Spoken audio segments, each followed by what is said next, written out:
Analysis. We're joined by David Collins, Professor of International Economic Law at City University of London. Thanks for speaking to us this evening. How do you interpret what is something of a fine line for European leaders between encouraging Chinese investment and protecting national interests and industries? It's a difficult question, and every country in the world is grappling with these issues, and especially in relation to China, because it has such enormous market power. And in that sense, it represents an amazing opportunity for so many countries as a source of external finance. But we also have these suspicions. We've seen what's happened with Huawei, in particular, the computer company in Canada. And many states are nervous, especially when you look at investment in sensitive sectors like telecommunications, ports, and infrastructure. And that, strange enough, seems to be precisely what the Belt and Road Initiative is aiming at. And then to make it even more interesting, these are precisely the areas that places like Italy really need foreign investment. So you have this interesting conundrum where you paradoxically need the investment from China and you want it, but then you're also worried about what the ultimate consequences could be in terms of national security. It's a very sensitive issue. And how do you think Emmanuel Macron and Angela Merkel, who joined him at Tuesday's meeting, how do you think they've been dealing with that? Have they hit the right points?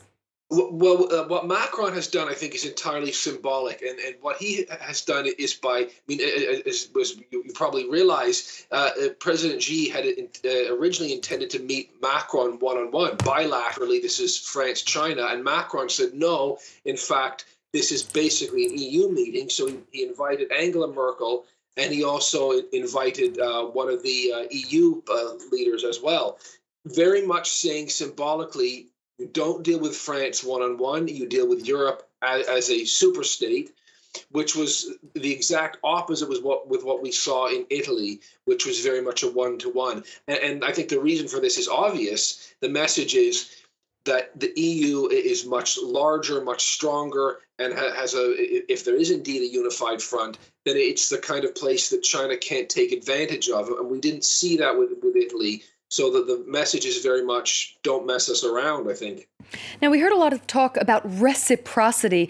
Did the Chinese leader give any indications that he was willing to budge on issues like opening up the domestic market to more foreign business?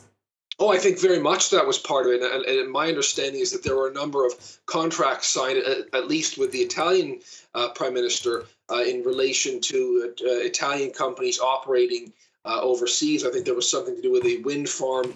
And obviously, in the context of France, there was sales of Airbus aircraft to the Chinese purchasers. So that is obviously offering something in return. We didn't see more profound commitments. And remember, we have an ongoing trade dispute between China and the U.S., which involves things like this forced technology transfer as a restriction on access for American companies into the Chinese market. We saw no movement on that at all. And we didn't see, as far as I know, any discussion about these very sensitive dumping issues, which are, of course, the allegation that China has been selling products too cheaply in the EU, taking advantage of the status as really having a non-market economy. Now, you mentioned that ongoing trade spat with Washington. Does that make, from Beijing's point of view, ties with European economies even more important? Yes, and I think it's precisely why Washington has been watching certainly what Italy did with some trepidation. Italy signed a memorandum of understanding, which is perhaps, again, more symbolic than anything meaningful. But it did sign on to the One Belt, One Road initiative. And I think that makes some Western countries nervous. It's the first of the G7 countries to do that.